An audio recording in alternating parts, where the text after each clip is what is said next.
This film is brought to you by New York Life and its dedicated agents, proud sponsors of the NFL's team highlight films. New York Life, the company you keep.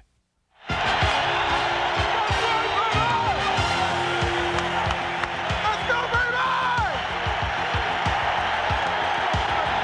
the win. Fred, get it in here. All right, let's win. The Giants' 1991 season began on a Monday night in September. It ended 3 months later on a Saturday in December.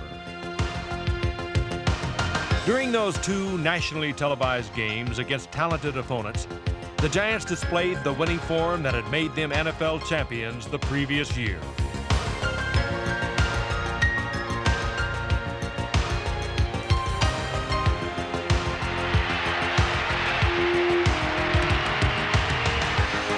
But in between opening night and closing day victories, things were quite different. It was not a total collapse. The Giants were still a contender for a playoff spot late in the season. But after running their mark to 7-5 with a victory over Tampa, the Giants dropped out of contention. There were many reasons for the disappointing 8-8 season. The breaks and close calls that so often went their way in 1990 did not in 1991. After a championship season of mistake-free football, too many fumbles came at the wrong time. Too many games simply got away from the Giants in the fourth quarter. In the end, a post-Super Bowl letdown that has become so common in the NFL made Ray Hanley's debut season a difficult one. Coming off of a Super Bowl, it makes it a little more difficult. Your team's not quite as hungry. You don't play quite as hard. It's not easy to repeat. Everybody knows it, and then everybody seems to be surprised when you don't repeat. No, despite great individual achievements by many players, the Giants once again discovered that reaching the pinnacle is far easier than trying to stay there. In 1990, this proud team wrote a glorious tale. But 1991 was a different story.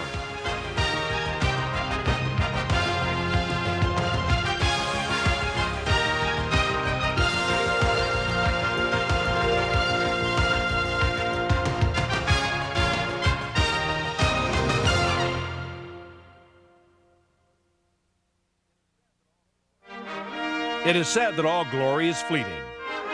So it was for the Giants, who lost one of their architects for success following Super Bowl 25.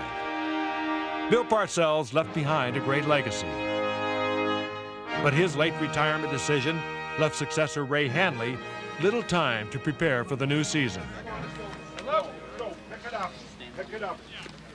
At training camp, Hanley was forced to play catch-up while facing one dilemma that no NFL head coach had ever confronted: choose a starter between two Super Bowl winning quarterbacks.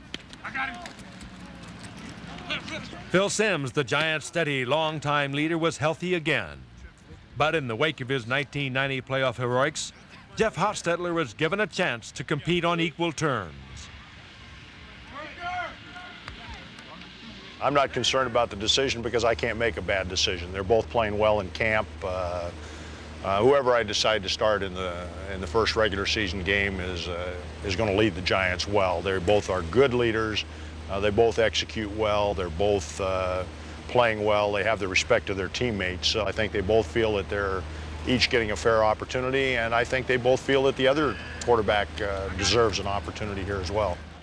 With an eye towards picking up where things left off, Hanley chose Jeff Hostetler. And on opening night, it truly appeared that the magic of 1990 would carry into the new season.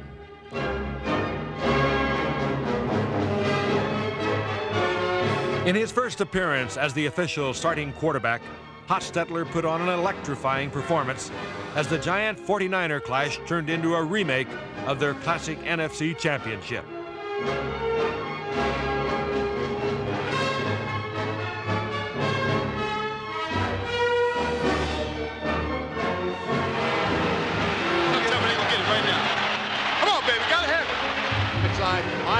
formation. O.J. to the goal line.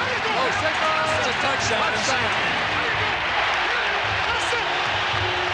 After losing the lead in the fourth quarter, it was deja vu in Giants Stadium as Hostetler and wide receiver Mark Ingram converted a key last-minute third down that set up Matt Barr's game-winning field goal. Bad snap. He gets it up, though. It is good!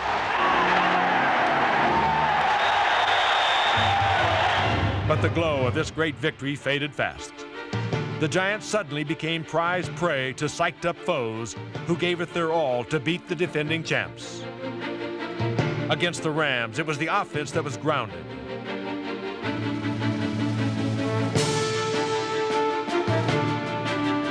Against the Bears, a gutty second-half comeback was blocked in the final second. There it comes. The ball to be spotted at the 25. Spotted, down, up.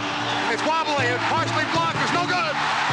It was blocked, Jimmy. It was blocked. Against the Cowboys, one of the year's best individual efforts was wasted.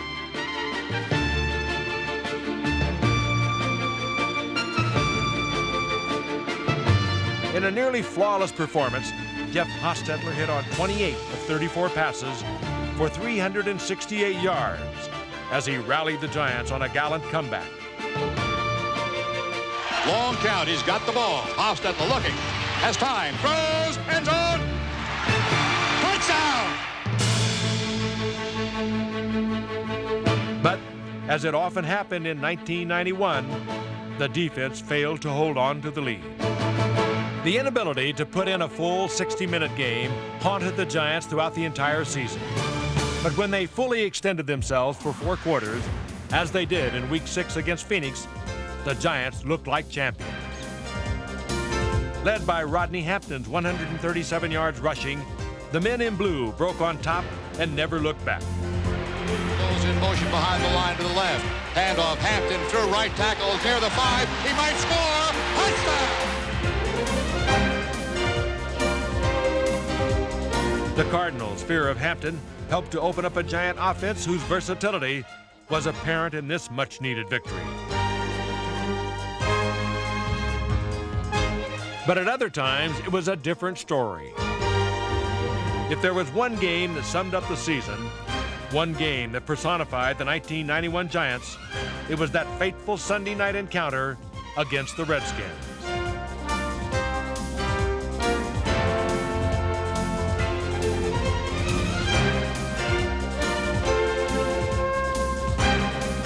In the first 30 minutes, the Giants literally stuffed the ball down the Redskins' throat with a special brand of power football.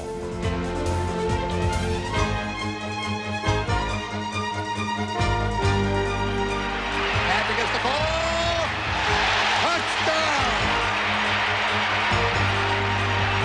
While the offense controlled the clock, the defense clamped down the explosive Redskin attack, holding them to just 35 first-half yards.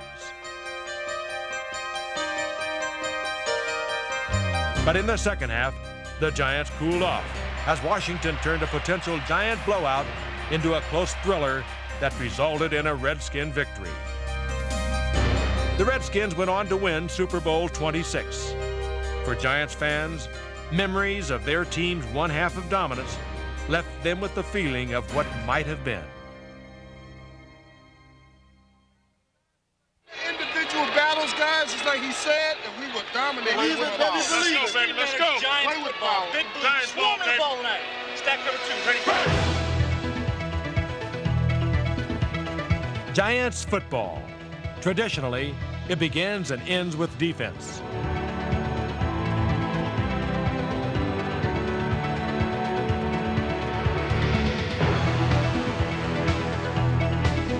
While the Giant defense was erratic in 1991, it still ranks as one of the league's toughest and most physical units.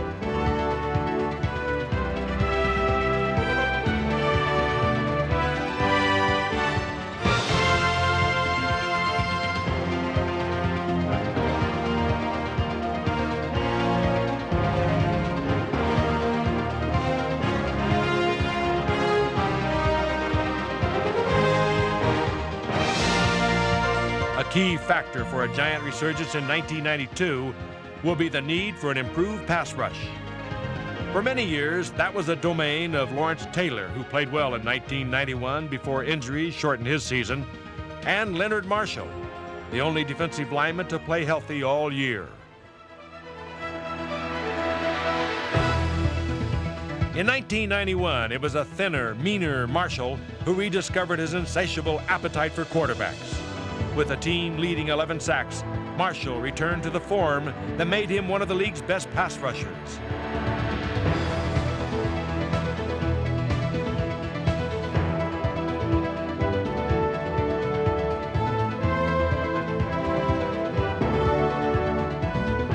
As for Lawrence Taylor, well, at the age of 33, he no longer wears a Superman's S on his chest.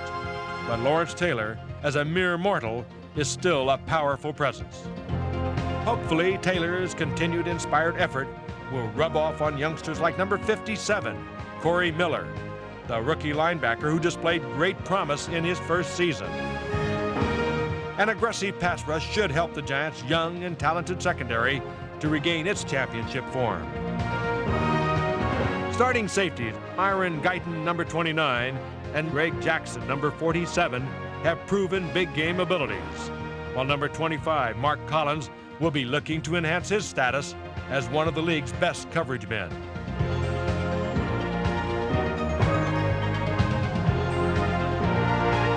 The overall picture on defense looks promising with the addition of longtime NFL veteran Rod Rust as the team's new defensive coordinator.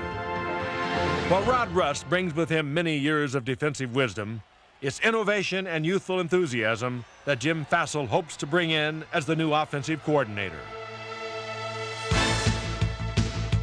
Fassel's main concern will be to get the most out of his offensive talent, with a key emphasis on improving the Giants' ability to score in the red zone. Jeff Hostetler weathered many storms in his first year as a starter, but before an injury cut his season short, he established an all-time Giant single-season completion percentage record.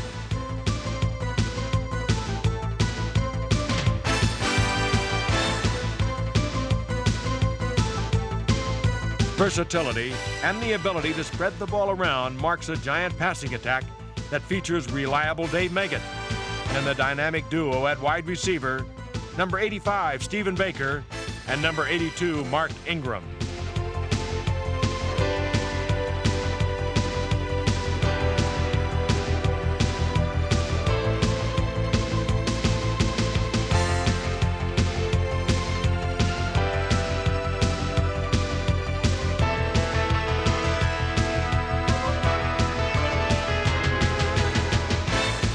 In the Giants' offense, Baker is the little big man, an explosive player who may not catch the ball often, but who makes the most of every catch.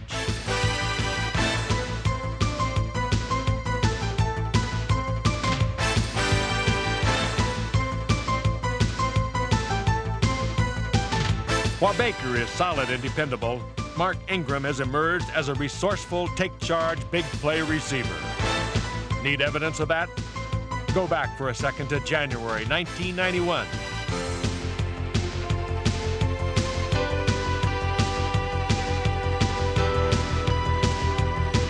Mark Ingram's spectacular effort on 3rd and long in Super Bowl 25 served as a springboard for his pursuit of perfection in 1991.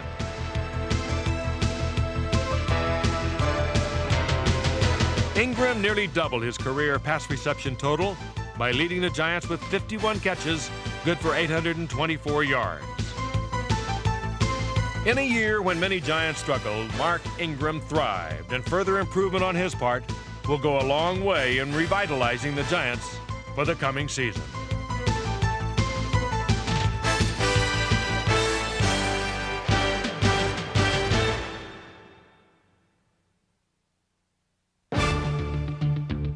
In 1991, Ray Hanley had his share of trials and tribulations.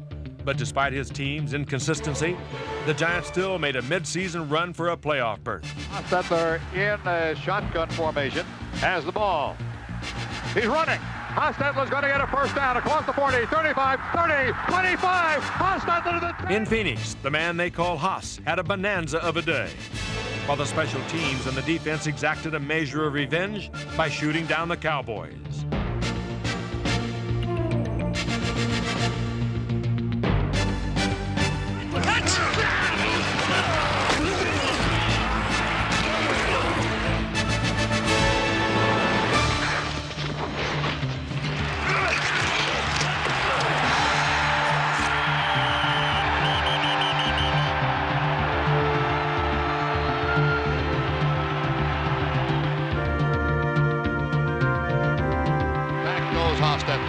Looking. Runs away from trouble to the left. He throws on the run. Way down. He's got it. Ingram gets a touchdown. And their first score in the second half. Right away. Good job, Andy. Good job. Hey, was that a touchdown pass? 1 week later, the Giants returned to the scene of Super Bowl 25. Although stadium security was a little lax this time around. Actually, against the Bucs, it was the Giant pass rush that caught fire.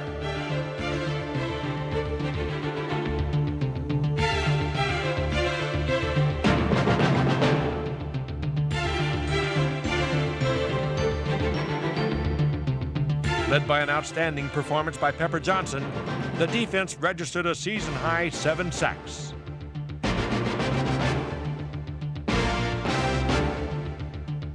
Then there was Dave Meggett, who became the only player in league history to return a punt for a touchdown in each of his first 3 seasons. Skins drops low. Meggett will take it at the 30, 35, 40. Good run. 30, 45, 50, 45, 40, 35. He might be gone. He's at the 15, and he... But in 1991, no game seemed to go by without its share of adversity.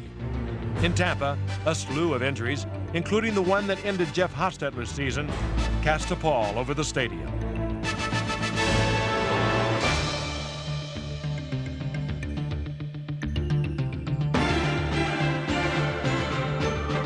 Fortunately for the Giants, Phil Simms was there. He always has been. During this difficult season of transition, both Phil Simms and Jeff Hostetler handled the question of succession with dignity and class. This time it looks like he's going in motion. In motion, it looks like they're going to be in funnel, whatever they're going to not play too. Simms helped Hostetler and kept himself ready if and when he was needed. In Tampa, he was. And his brilliantly executed last-minute 90-yard drive to victory would represent a high point for the 1991 Giants. Waits for the ball. In the shotgun. He's got it. Simms throws a lead downfield for Baker. He's got it! Touchdown! Whoa, Simsy, what a pass. 16 seconds remaining. After Tampa Bay, the Giants dropped out of contention, despite the brave efforts of Simms, who in the final weeks surpassed Charlie Connolly as the Giants' all-time leader in touchdown passes. In 1990, a quarterback had come off the bench to lead the Giants to late-season glory. Phil Simms did his best, attempting to do just that. But through no fault of his, 1991 was a different story.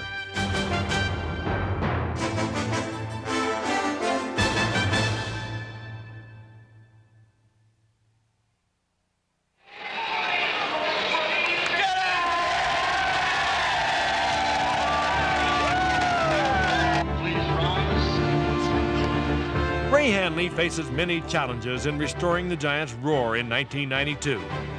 But he has a nucleus of proven talent to draw from.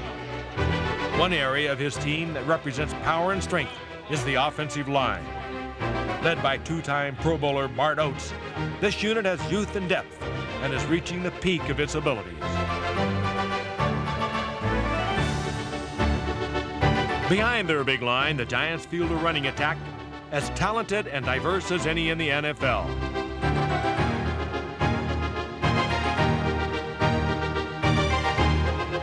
Louis Tillman's flashing style perfectly complements Dave Meggett's breakaway speed. And in number 27, Rodney Hampton the Giants have a rising star who has benefited from the advice of elder statesmen O.J. Anderson and Maurice Carthon. I saw your man, you had to run a guy can somewhere else. My man bumped you in the backfield because he came inside. Sam came inside like that. So once you slide over, you got a good run. In 1991, Hampton heeded Carthon's words and followed his blocks to a 1,000-yard season.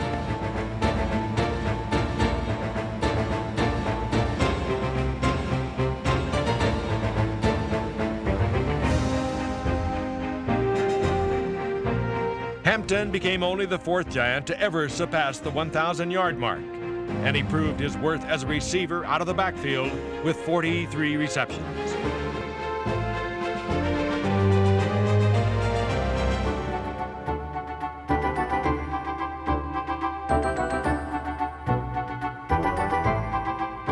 Hampton also led the Giants with 10 touchdowns in an outstanding year of growth and maturity, where he took his place among the NFL's most dangerous and exciting players.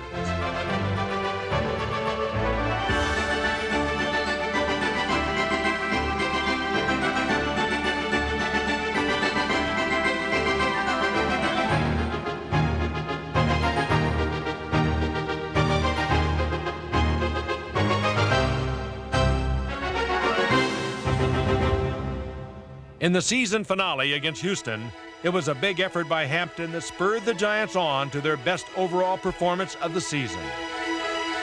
Sims goes to Hampton. Hampton at the goal line. Touchdown! Incredibly, after an up-and-down year, the Giants hit their best stride by knocking off the playoff-bound Oilers.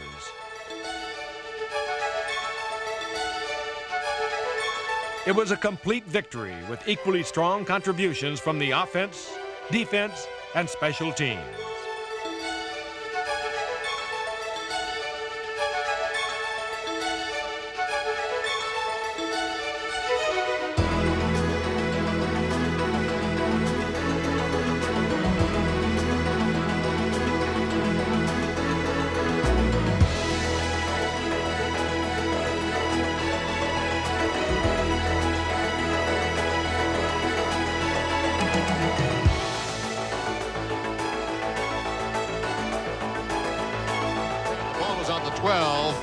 Hampton does not get the call. Sims is trying to pass. He does over the top. He's got a receiver for a touchdown. By ending the year on a high note, the Giants avoided a losing season and can look confidently at the challenges that await them. In 1992, Ray Hanley comes back as a wiser, more experienced coach with a team that has the talent, the drive, and the heart to return to the habit of winning.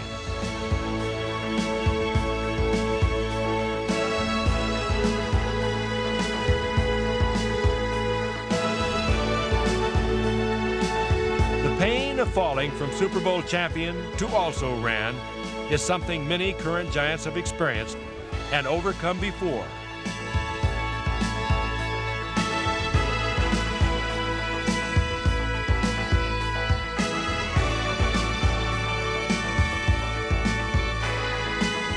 Now that they have shaken off the memory of a disappointing campaign in 1991, the Giants are determined to make 1992 a different story.